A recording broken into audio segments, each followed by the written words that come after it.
Hi, I'm Juliette Wolf-Robin, National Executive Director of American Photographic Artists. APA is a not-for-profit association of professional photographers who work primarily in the advertising, editorial, and commercial sectors. Our mission is to help photographers succeed, and we do that through community, education, and advocacy. Scope is part of our monthly conversation on diversity and is designed to help us all better understand and consider the challenges of our peers and find solutions for better working environment.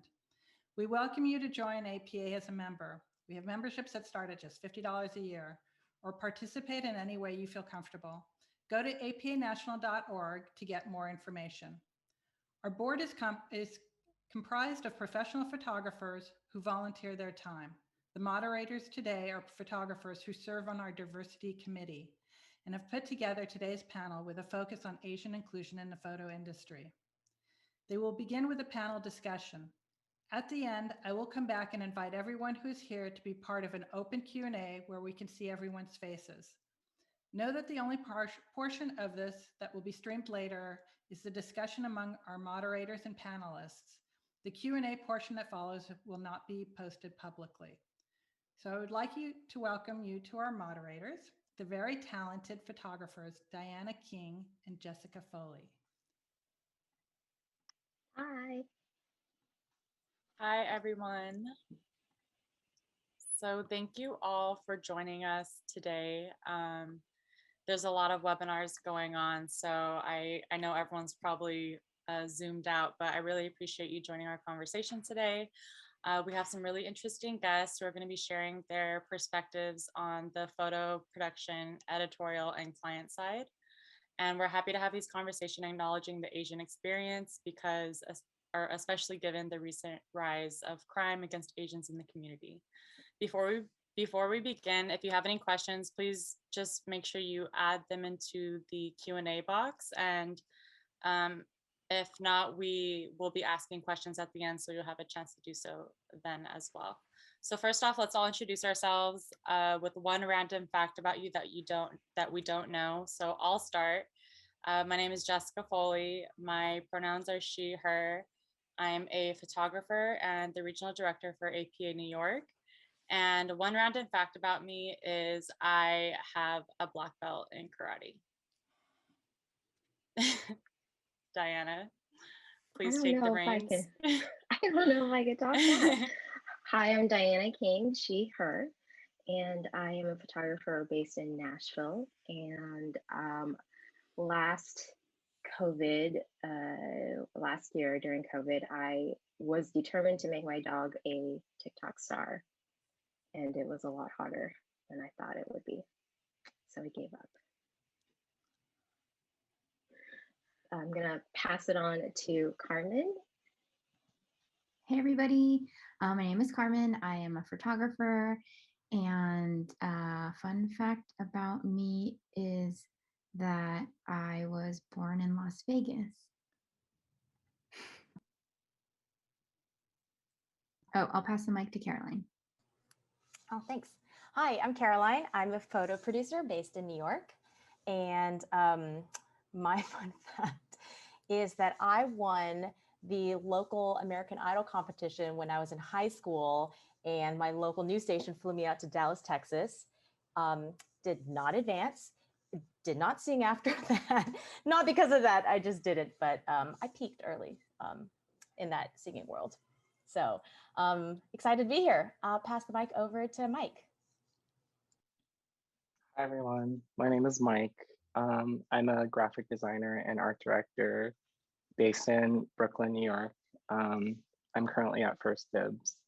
And my fun fact is I used to be in a hip hop dance group in college. I don't dance anymore, but it was fun learning choreo. Sounds like we're gonna need a song and dance as we close this out. Just gonna add that there. I didn't prepare anything, but Freestyle. Yeah. Alex, do you want to go next? Hi, everybody. My name is Alex Kong. I am a photo campaign manager at Netflix, where I've been here for the past 10 months now. Before that, I worked at Walt Disney Studios handling photo assets for the theatrical films. I guess my fun fact, this is a pretty good one, is we did a photo shoot for Muppets Most Wanted when I was at Disney with Greg Williams in the UK. And they needed somebody to be Sweetums. So I got to be a Muppet. I got to be a Muppet in our photo. So I'm actually going to link out in the chat a link to the photo. So you can see me, I am Sweetums coming out of a phone booth. And that is now forever out in the world. So there you go. That is awesome. That's Very awesome. cool. Yeah, we can't top it. We're good. That's awesome. So thank you everyone for introducing yourselves. As I've said to the panel before, and now I want to say to everyone, like, we all know like photography is hard enough as it is. And we know that we work in an industry that as a person of color is normally dominated by Caucasian white men. And we were recently in a discussion about diversity where another person of color didn't really see Asians as a minority. And that's what we really wanted to discuss about being Asian mixed in the photo industry. One of the experience that I wanted to share is something that I had to think about. And, you know, when I was talking about this question earlier, it was the idea of like, well, what does it feel like to be an Asian working in the industry? And I have an early story in the beginning where I was just starting out as a photographer. I was shooting for a entertainment lifestyle Asian American magazine where I shot a lot of Asian American actors. And at that time in my portfolio, I had Mindy Kaling, I had Maggie Q, I had Rinko Kikuchi, and they weren't as known as they are now, but they were, you know, still well known, you know, a few years ago. And I had a meeting with a photo director for a New York magazine. And I remember meeting with her and she looked at my pictures and she noted that I had a lot of Asian talent in my book. And she said, literally, she said, my viewers can't relate to what you're shooting. I think you should shoot cooler people. When you have cooler models that we can relate to, you know, come back and meet with me. And she also then pointed out like she would hire a well-known photographer's assistant over me because of that fact that, you know, rather than saying, hey, you know, your pictures, they can be better if you did this and this and this. If you improved on the lighting, if you improved on the direction, styling, etc. But instead of me making that note, my takeaway from that at that very moment was, oh, shoot, like I should shoot more non-Asian people for my book. Like that's the only way I can get hired, instead of thinking, wait a minute, that was really messed up. So the question that I want to ask to everyone is, what challenges have you faced working in the photo industry being Asian, and can you share one experience that really stood out to you? And if so, what takeaways can you share from that experience?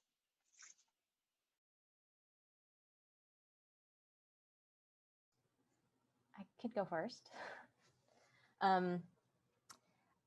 So I think in general, and we were talking about this right before we started this, is Carmen's experience of not knowing. And like, I guess I didn't realize if there were challenges I faced in the photo industry being Asian. Like no one has outwardly called me anything negative because I'm Asian. But something I've noticed in being on set and working with other artists that are Asian, of which one, there are very few Asian Americans that I happen to work with on set. I'm a producer and I'm talking about like hair, makeup, manicure, stylist, props, sets, photographer, crew, assistant, et cetera, et cetera. But I have noticed that sometimes, you know, people mistake kindness as someone being someone that they could push over and take advantage of. And I think this just kind of plays into the model minority myth of just being silent, accepting this, not wanting to say no. You think this is the right opportunity to say yes and go with it. I've worked with people like, oh, maybe they won't charge us for overtime. It's just 1 hour. And they've always been so flexible. To me, it's like, well, I'm the producer and I just want to make sure that everyone is treated fairly and paid properly. So I started noticing that sort of mindset and attitude was about Asian artists on set, of like really pushing them. And even if they say no, it's like, well, but it takes some convincing. It's like, oh, okay, no is not the right answer. It just eliminates all the boundaries. So I think just like not able to take a no or insisting something otherwise or taking advantage of is something that I've experienced. I don't know if anyone else can relate, or because I don't want to like have to blame myself, being like, no, I'm just being sensitive. I'm just being a woman about it. Like, I think this is a real problem. I can definitely relate to that, Caroline.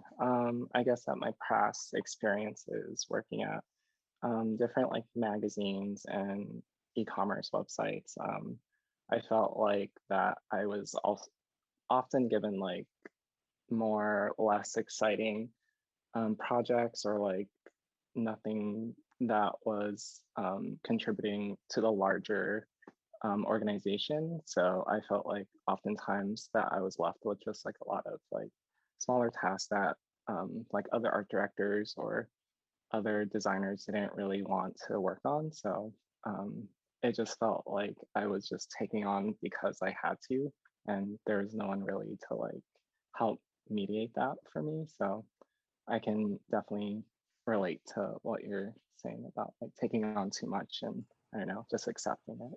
Right. Like if it's like, oh, if no one else will do it, I guess I'll do it, because then they know I won't complain about it or yes, exactly. push back myself. Yeah. Yeah. And actually, quick question to the both of you. Did you ever push back in a situation?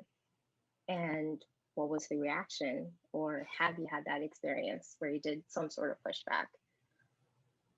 I mean, that's something I've always been working on. Like growing up, I've always just like looked to my mom, who is an immigrant, and she was just like a hard worker. So that's all I had to like reference. And she never really said no to working hard, you know? So that's sort of how I grew up, and I'm starting to like learn to set boundaries with that. And yeah, it's a work in progress for me. Same. I could relate to that. Just having this mindset of being a hard worker, and that's something to be proud of. And but it's also like, I like this work, but at the same time, why do I feel like I'm the only one struggling amongst the sea of non-Asian people that are just like, I don't have time for that, or sorry, you missed the deadline, or like, I don't like it. I've dealt with a lot of other people saying no. And actually it took me an Asian American friend who said, have you noticed that the people that won't accept your no are not Asian and you are? And I thought, oh my God, I never made this correlation. And whether it's true in that person, it just happened over and over. And I thought, no, this is always the case where I am the Asian American person saying, okay, I'll do it. There's also, I feel like, this mentality of like, I feel like I want like my work to speak for itself. So oftentimes I don't really push back and argue, I guess. Like I'm very like non-confrontational. So I usually like to have my work like showcase like my talent or like how dedicated I am. But I've learned quickly like that's not the case. Like that's not how it works in corporate America. Yeah, I was thinking about this question and I actually found it difficult to answer as far as an experience like tied exactly to being an Asian American. But I do realize, similarly to being non-confrontational and just wanting to work hard, and realizing that I've lived sort of up to the model minority myth, or that my immigrant parents have really taught me a lot of things that values and things that may not necessarily work in my favor at this point in time as a non-immigrant and as like an Asian American. And I think I do think that I probably experienced things, but being a child of immigrants, like you just sort of look past things that might have happened, or if, yeah, and just bring myself to the point of being able to say no to things, or pushing back on things, or asking for help, or asking for, you know, a bold request, like if an editor offers you a budget, and if it feels low, or, you know, asking for more money, like I've only really been able to do that very recently. You know, I just think it's a tough thing to navigate, because it's a combination of the way that I was raised. So then that, I don't want to blame that on other people, but also, yeah, it's like Diana said, it's something that like we're currently all grappling with, I think. Totally. Alex, do you want to add anything? Well, my experience is a little bit different because I came up in the studio system, working at movie studios. But early on in my career, you know, I actually was offered a job because I was Asian, which I thought was kind of this very strange position to be in. They were very big about, this is about 15 years ago, and they were very big about inclusion and diversity. And they were like, literally said to me, "Oh, good, you're Asian, like we can check that one off. We just need some more Latins in the department." Like it was that kind of like blunt.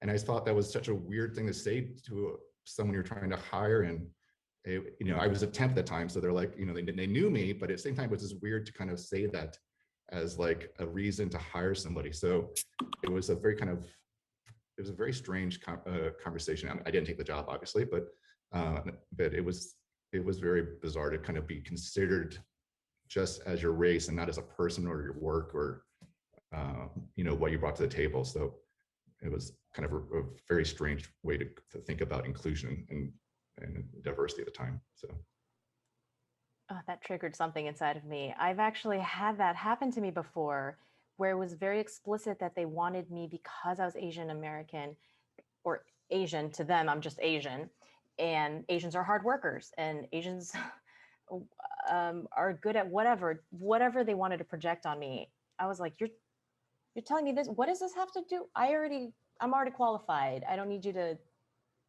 think that I can do this because I'm Asian. I'm sorry that happened to you. Wow. But not surprised. Yeah. Thank you for all sharing those experiences. I think that whether you can relate to the experience or whether you're just learning that people are going through these things and you didn't realize it, I think it's all just valuable to the discussion overall. We actually are going to kind of get into that mentality of just checking the box a little later. But that kind of leads us into the next question, which is, whether it's the subjects of your photos, members of your crew, or the photographer, what are some ways that you include or fight for diversity across the board?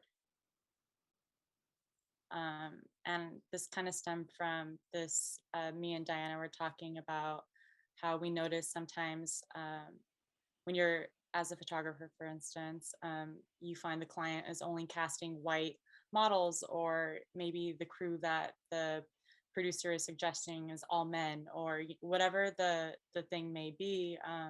What are ways that you might fight for a broader crew? So as I produce and I cast models, it is such a huge part of the way I think about building the crew. And the first thing I consider is, who is the right person for this? Like, I love nothing more than getting a job where it's like, okay, who do you recommend for all of these? It's like, yes, this is like the right set. This is the right makeup. This is the right, like, let me get the right people. So I think about the right people for the job. They could be a white man. But then I also consider like giving an opportunity to someone else who may not have gotten this if no one else was thinking about them. So it's a combination of who's right for the job and who, you can't just tick off boxes, but you know, it's definitely something I'm conscious of. And when I do cast models, something I make very clear with clients is like, be blunt with me. Let's be very real about this. Let's not like skirt around the issue. Let's talk about like what you're looking for in terms of the models that you want to present. How many do you have? Like, what are you trying to show? Because I always encourage thinking outside of the last shoot they did, or like this worked or whatever. Because yeah, if and I always like to make it like a really comfortable situation. I think that's something that like people talk to me about, all people of color. For some reason, there's something about being Asian that people are like, oh, I want an African American. And I say, well, we can talk about Black people. Let's talk about the color. Let's talk about this. And just gaining trust and the willingness to talk about the diversity is something that I'm huge on. And I never want to shame someone for asking or wondering or just being like explicit, like, oh, actually, to whatever. So I think that has been important, but also as a producer, I feel like there's a lot of people on set that are not looking like me. And I personally was trying to change that this past summer. And I'm guilty of not being too conscious of it. I think I've cared so much about the casting of the model that I never thought about casting of the crew, like the booking everyone else on set, that I just started offering like, hey, does anyone want to know what it's like to be a producer? Like, do you want to know how to be like anything? Do you want to talk to me? Like, ask me questions. No one's talking about it. I won't give you all my secrets. Like, you're going to have to hire me, but let's talk about it. And if you are like, what is this invisible thing that people are doing that I don't know how to break in? You know, people aren't seeing themselves and no one's thinking about it. So I just like to offer that up. And I'm offering that up to anyone in here who's listening. If there's something you want to know about production, I'm one person, there's a million other experiences, but I'm more than happy to talk about it. It's also definitely like when I first started working out in film production and photo, like 12 years ago, the hierarchy system was a lot scarier. It was like, you don't talk to the person above you. You don't ask them questions. You just do it. So a lot, you know, the last few years, it's definitely having that mindset shift has been huge. And just being conscious of it, because, you know, obviously we want to have the best cast for the shoot. We want to have the best crew. But, you know, maybe like you said, that person who haven't had that opportunity before, who's like number 20 down on the list instead of number 1 and 2, who always get hired nonstop. So that's what we want to try to help with. Yeah, just pitch them. I love how you both phrased that, and because that's really how I feel as well. And you know, it's such a fragile line between wanting to quote unquote check a box versus actually just wanting to see the crew and the cast look like what your everyday life looks like, you know, unless you're living, I mean, I don't know, but I live in Brooklyn. So like, I know that if I'm going onto set and I'm the only woman on set, something's not right, you know? So yeah, happy to hear about more of your experiences in this and how you fight for your crews.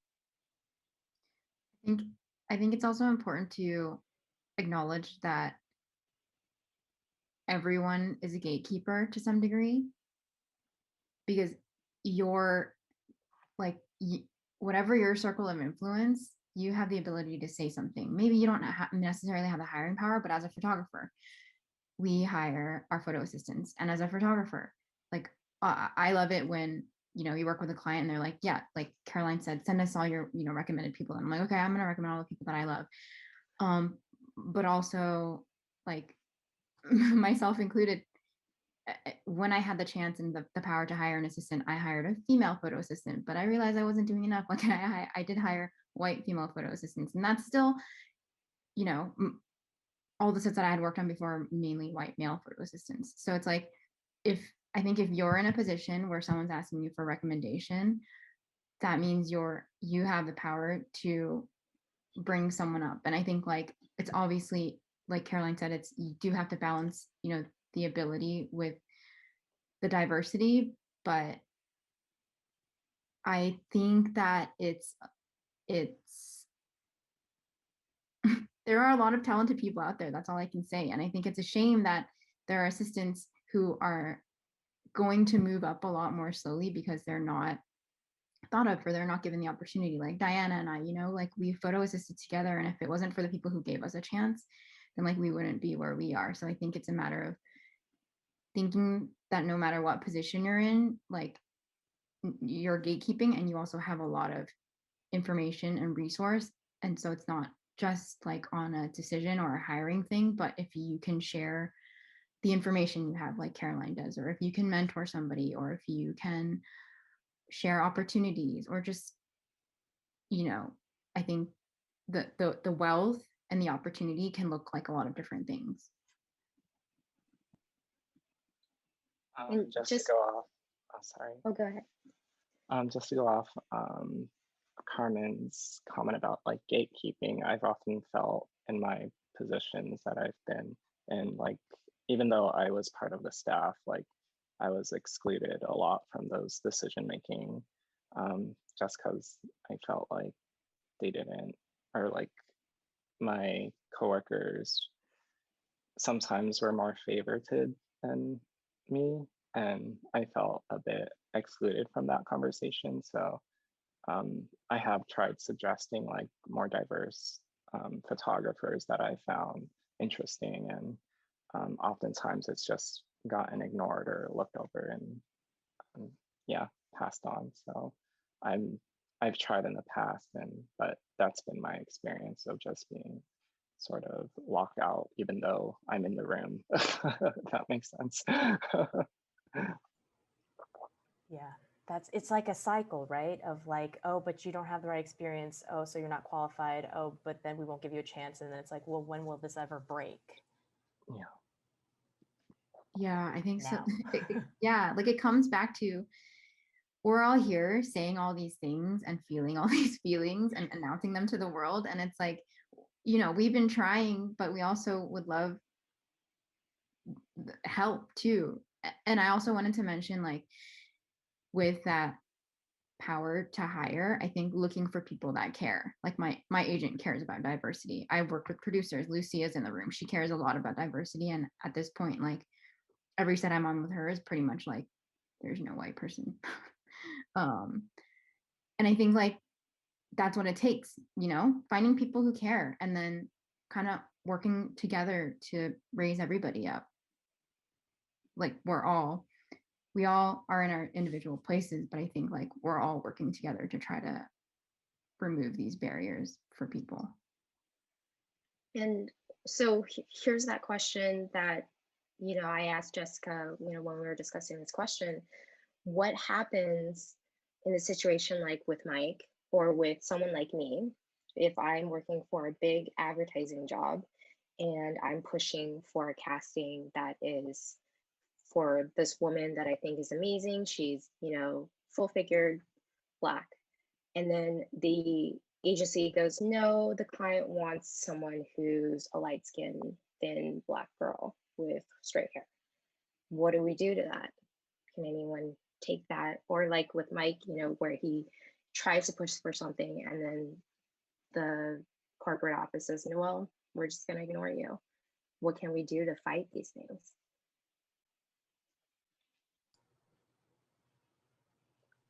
Like, I don't think we're going to solve this really quickly. I think there's actually a lot to consider that I'm trying to be empathetic towards the process, because that is something I also struggle with, right? One thing is the audience. Sometimes you're shooting for an international audience that necessarily won't be able to fit into this American mindset of being a melting pot. So I think that's a huge thing to consider, is if you want to like double the usage of it. And then budget, it's like, okay, well, we can have one model on set. If we had one person representing us, who is it? It's a white female or whatever, white female model. So I think it's good. It's still worth mentioning and bringing up. And I really appreciate and love when like photographers, like, this is your work. Like, what do you want to be proud of that you're shooting for this client? And it just like, it helps to hear multiple people, and it helps to hear it from not just people of color. It just like the more we're talking about it, the more it's considered. And I think like down the road, it'll just be like this thing that they keep hearing about, that will slowly affect change. But I think now is like just it's a very cautious time where people are like just trying to be PC, trying to satisfy these needs, but we don't have the budget, but we don't know how to do this, but we still have this. The money still goes to these people. Like they say, racism will end when it's not profitable. So I think that's a huge part, right? We're all working for marketing. That's where the money comes from. That's who's paying for these things. So I think just like not giving up, just keep saying it, keep doing it. And then people realize that like, oh man, she's been fighting this for the past 5 years. Like, this is not new. Oh my God, we have to change something. This is, I mean, so just keep going, keep having these I conversations. agree with Just be that. honest. I think the conversations are really important. And even if it's just making a comment like, hey, I noticed that, I'm just going to keep saying this because it's happened so many times. I noticed that there are no other women on set. Maybe next time we can try to think about other perspectives, or, just try, like, it doesn't always have to be a confrontational thing, but even just trying to bring people to mind, because maybe some people just don't even notice, like, It's true. maybe they just need to be reminded, like, just so you know, this is what's happening every day. But anyway, yeah, I think the conversations are definitely important. And maybe for those people that don't know where to find, for instance, casts that are more diverse, what are some tools that you use to find? Because I know there's a lot of lists circulating with photographers of color, for instance, and there's like groups like Diversify, and there's a lot of really amazing groups out there that are doing their best to offer those, to be a source of information to find those people. What are some tools that you all use to ensure that you can, when you're trying to hire a diverse crew, for example?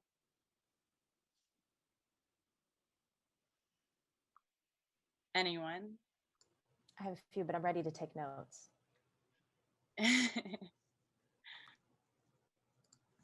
So I am, it's a little, okay. So when the whole BLM thing happened, right, there are all these hire Black photographers, and there's all these databases, and there's all these lists, and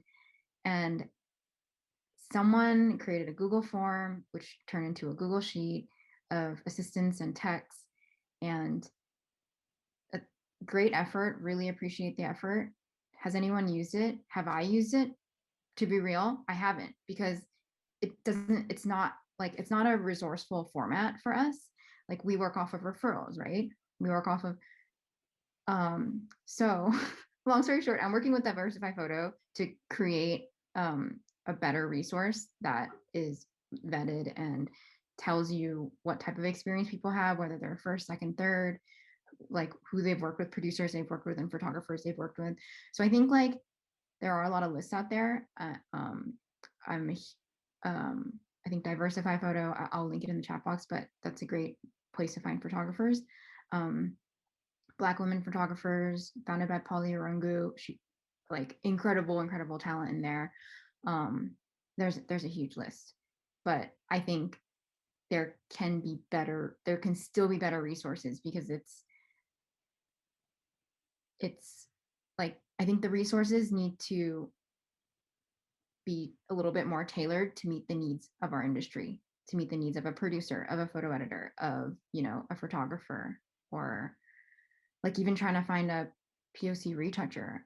I've been scouring the internet, and I found like women-owned studios, which are amazing, which I've been using, but like there's got to be, I don't know, it's kind of a catch-22, because like you said, right, like you want to hire the best person for the job. And I know that there are people out there, and if you say you can't find anyone, then it means that there's more work to do. Like, we need to give people more opportunities so that there is that person at the level of like the best first assistant out there. Byron Nickelberry is like the only guy that comes to mind, I know. and in LA. So, okay, I'm gonna stop. No, that's a great point. I think that's really, I mean, that's sort of like the same way, like you could find any way, like if you don't want a producer, if you want to like, let me just figure this out, there are lists, there are ways to find names. But the Carmen's got a really great point that like, it's not just names. You could find a name. You need to have, it's a referral system. It totally is. And then it's a cycle. You have no experience, so you need someone to take a chance on you. I look a lot on Instagram. I hate it. I love it. I love looking at credits and things. I love it when people like name their whole crew. And just like when you can ask one person to recommend another person. And if you don't know, like just get on a phone call. Again, maybe people are tired of video calls and phone calls, but like in a time where you would have like normally been on a million shoots and just met a million of people like naturally in real life, I think just taking the time to like actually know what that person is capable of, what they want to do.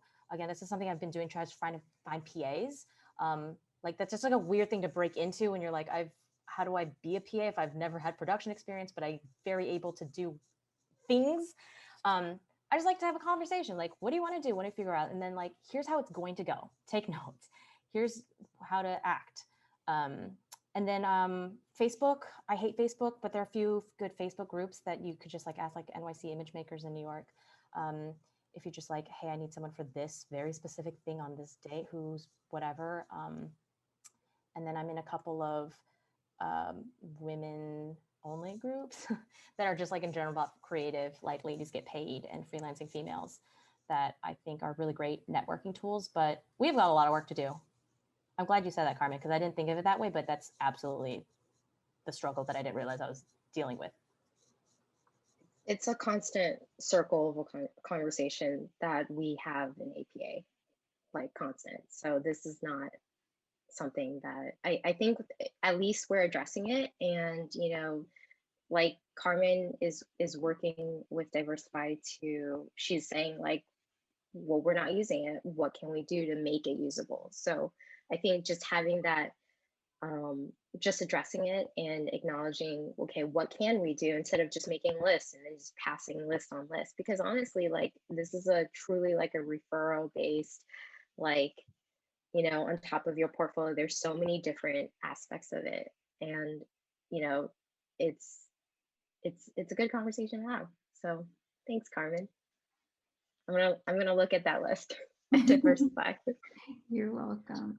Yeah, I just think the lists and the resources are useless if they're not like designed and, you know, provide the information in a way that you're going to hire from, unfortunately. But I won't say it's completely useless. I have used it and been able to find talent I never would have. Okay. Yeah, sorry. Useless is a very extreme adjective. But just like they could be designed better. Overwhelming. Yeah. Yeah. No, I know what you mean.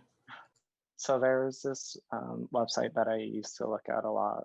This is specific to like fashion photography, but models.com is really well designed in terms of just like referring to different publications, photographers and models. Like I like how it's just like a big database that you can just like discover new talent and whatnot on. So it's great when like I need some reference or swipe for a shoot or something. I usually look on there.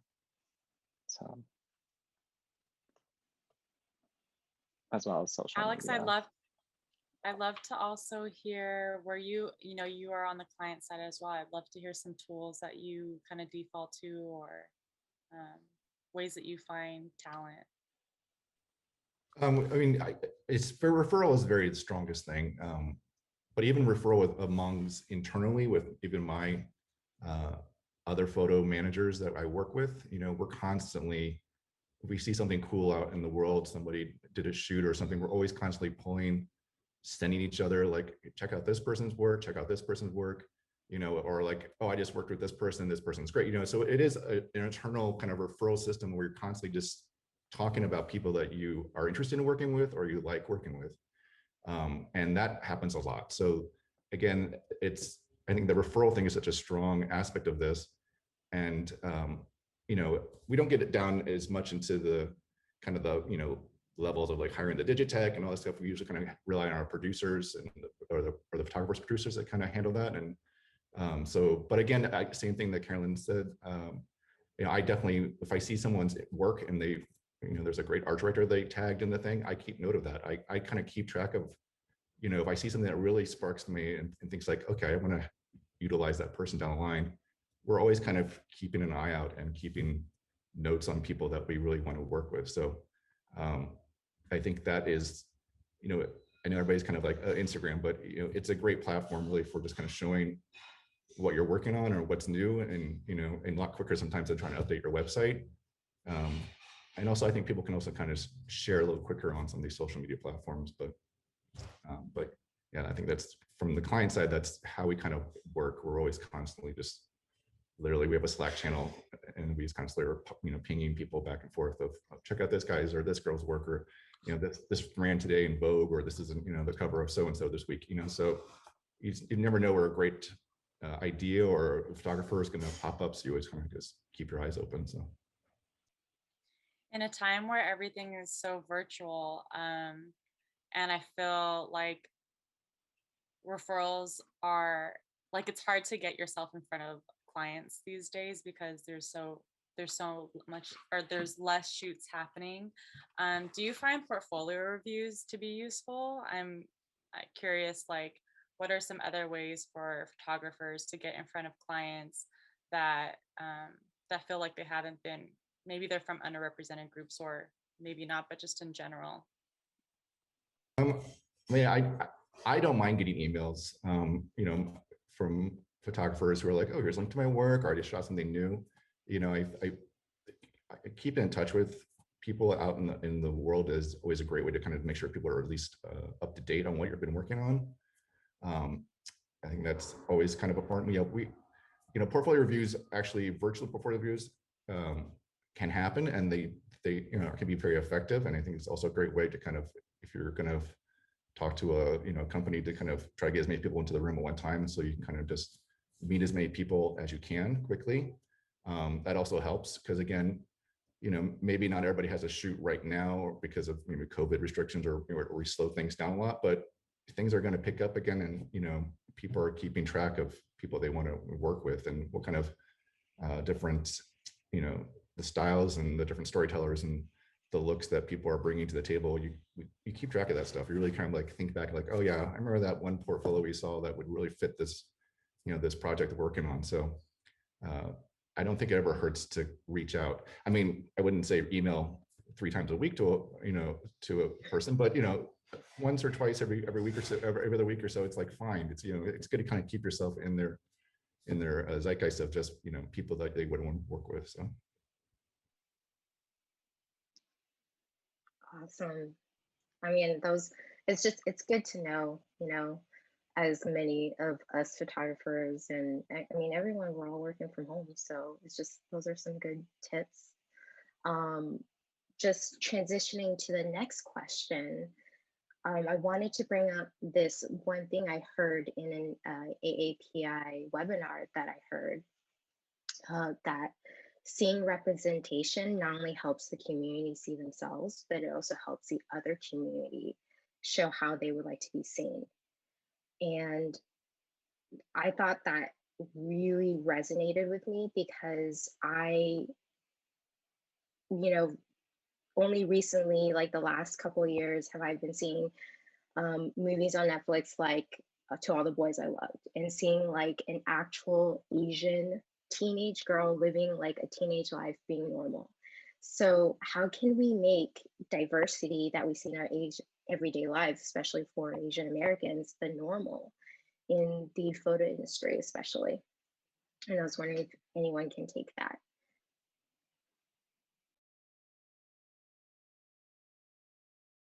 I mean, I think it's a touch of more of a general kind of conversation. I think it's more about, I mean, even last night watching the Globes and seeing Chloe Zhao win. It's that I think these little moments take a step of everything that takes a step forward more, and becomes more like, oh, and I think hopefully I hope that Stephen Yoon gets nominated for Minari. I think that would be great.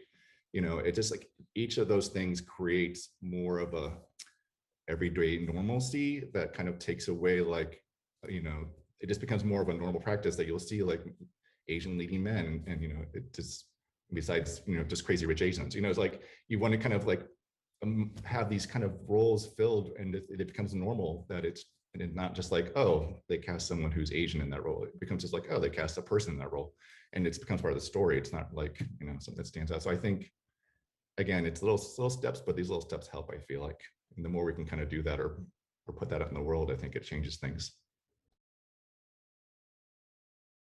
I totally agree. And one of the things that Diana and I were talking about was, I hope it gets to the point where we don't feel like we need to hire the Asian photographer to shoot the Asian model, or, you know, the Black photographer to shoot the Black model. I hope that, or to fill that role, that, you know, kind of a cliche role, at some point we want it to just be normalized, where we don't hopefully have to have these conversations anymore. So I really love what you said about that. And Minari is definitely on the list. I definitely have to check that out. I think it's also good and important. I know it's like kind of annoying being like the first woman too, the first Asian woman too. And people are like, okay, but I think it's important to highlight it took us this long to get the first Asian woman to win something. And like, that's a win. And, you know, I think just like the more we point it out, like we have to point this out. Otherwise we'll be colorblind forever and we'll never solve this, because we're like, oh, well, of course she deserved it. Well, no, let's talk about like, why is this the only person? What took us so long? And why does no one else think that? Like, representation actually matters. Like, growing up as a kid, I didn't even question whether I could possibly be president. You have to be white and old. And a man. Like, you just like, that's what they all look like. Why on earth would I even question? Like, you don't question these things until it's pointed out to you. And like, unfortunately, it's taking ourselves or other people, just people pointing it out. So I think for sure, Totally. representation actually matters. And people who don't think that it is, it's because you've already been represented. So like, don't speak for people who are feeling that this needs to be highlighted, because it does. And it's amazing to be able to call out the accomplishments. It reminds me of when Tyler Mitchell shot the Beyonce cover, and I never realized that a Black photographer has never shot the cover of Vogue. And it kind of wakes you up like, whoa, really? Just now? That just happened? So I totally agree with that. And hopefully these firsts just continue. And one day it will be normalized. And one day maybe it'll be like not about them being like, I don't want it to be like, oh, it didn't matter that they were Asian, but it's like, let some Asians fail, then pick back up. And then like, how many times are we canceling and forgiving other people? Like, I don't want it to be like, there's a lot of pressure on you to be this first, whatever. Everyone just needs to go for it. I mean, it's kind of like this invisibility / model minority trope, unfortunately. This, again, it's like a constant, it's like with our own culture, but it's also with the American culture that has been perceived on us for so long that we just think it's normal. And it's not normal anymore. You know, that it's to just be considered other, even though, you know, we've been born and raised in the United States the entire time. It shouldn't be that way. And so I think that's the big issue, to just have that, like even in The Mandalorian, you know, like I think the actor who's in Kim's Convenience, he talked about how he played a character who had no accent for the first time in his adult like entire career as an actor, and he's like, oh my god, you know, I played a character with no accent. I just played a character, and that's basically what we want to be seen as, who we want to be heard as. You know, when you hire us for the work, but also recognize, like, you know, we can bring that extra element, you know, of perception from the culture that we've been raised. So.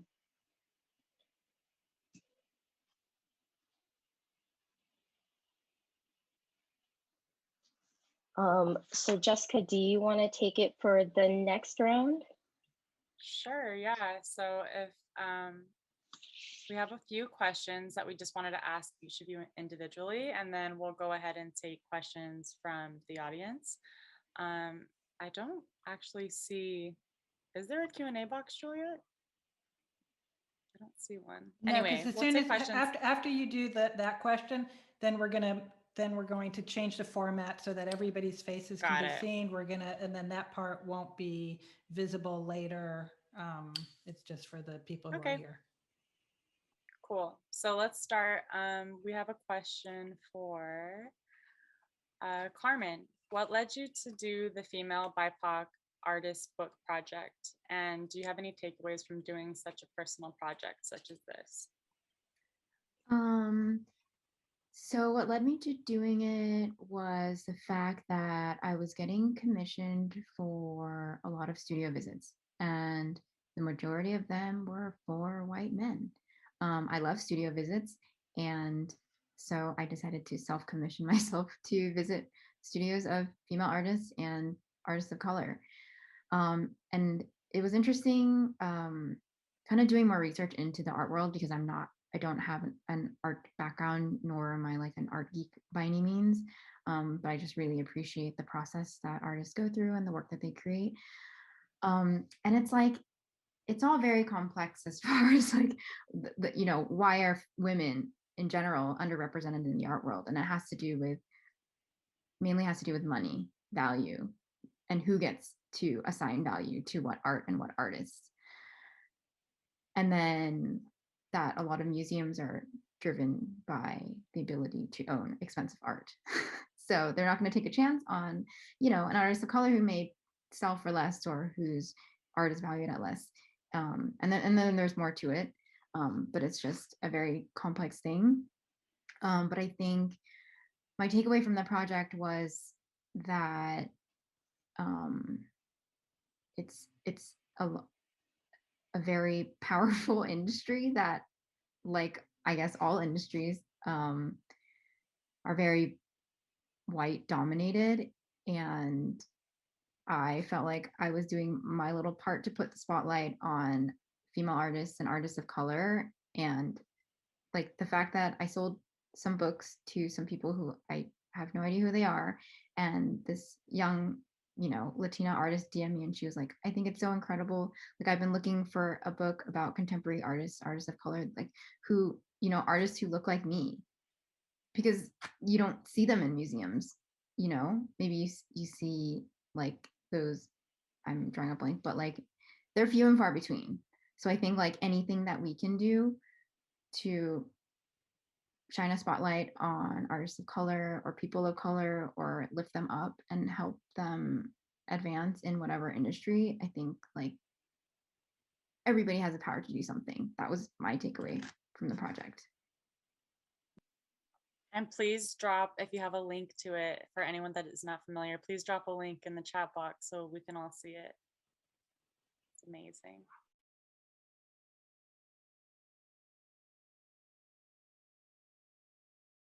Sorry, Caroline, can you tell us about the new platform that you just launched called Our Experience? And can you tell us what led you to start this? Yeah. So I'm going to drop this link in the chat box. So Our Experience, it was born as a response because of literally the tragic influx of the anti-Asian hate crimes that were happening against our elders. And it triggered something inside of all of us. And by us, I mean, I'm one of 3 co-founders of the site and the Instagram with Amanda Villarosa. She's an amazing photographer, an incredible human being. And Tiffany April Chow. She's a digital marketing consultant and a brand designer extraordinaire. She actually built the entire site over the weekend after we just had one conversation. So you can check out the link in the chat there. So our intention was to create a safe space for fellow AAPI to share the stories that shaped our identity. It's an exercise for people to speak up because we haven't practiced exercising our voices, and we weren't encouraged to. So the reality is we've quietly been having these conversations already, and now we feel empowered to speak after years of convincing ourselves that none of it had mattered. Our mission is to shine light on the nuanced experience and provide a platform for the AAPI community. And we know that even within the larger community, there are differing experiences. There's a lot to learn. So my fellow AAPI, our traumas and experiences, they matter. Awareness and perspective matter.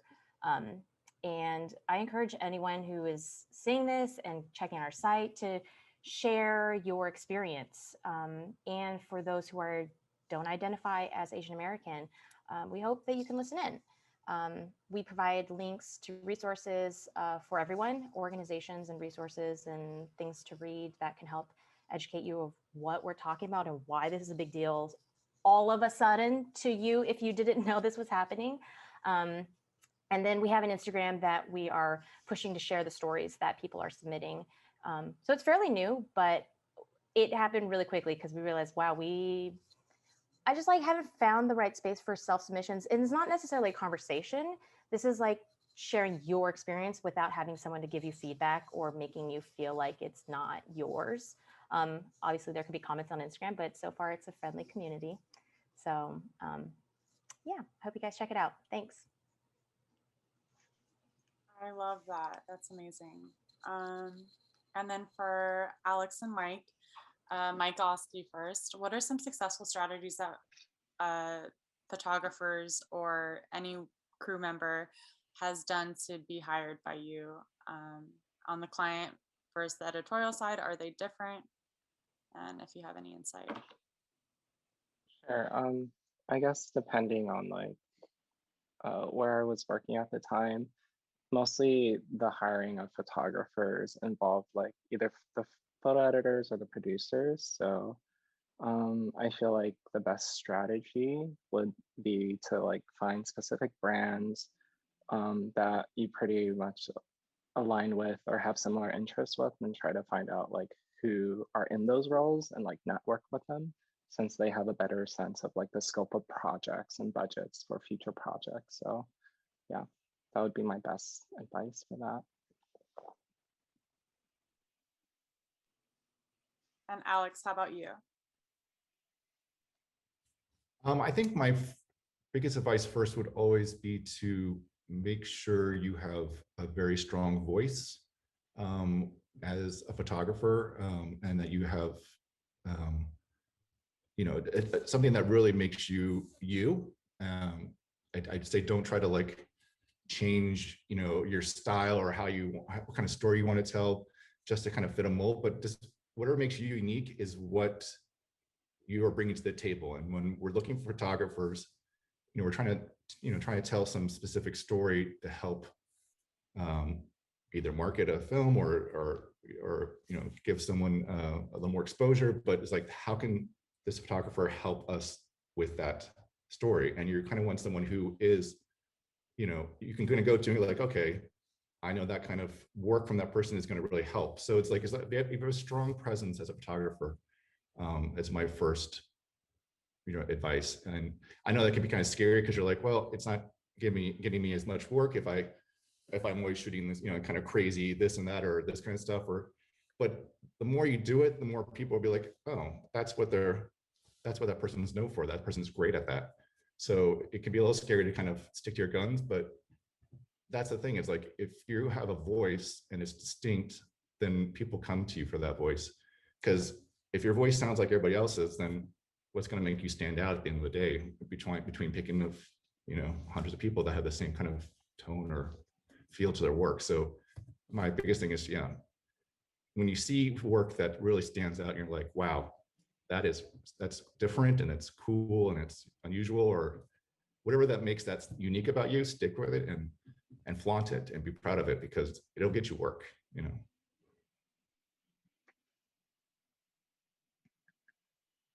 I thought that was a great note to end on. So, and not only be strong with your voice, your creative voice and your actual voice. Don't be afraid to speak up. I love it. I guess now we can, if anyone has any questions. Yes, I'm going to go just, to that. I'm going to close this out so that because the recording continues, but we will not be posting this part of the conversation. We won't be streaming this later. So for those who are watching this later, thank you for participating and watching, and go to apanational.org to get more information about our monthly episodes and other events, webinars, talks, community that you can be a part of. And I will now open this up so that we see everybody who's here by unspotlighting the ones who are part of the conversation.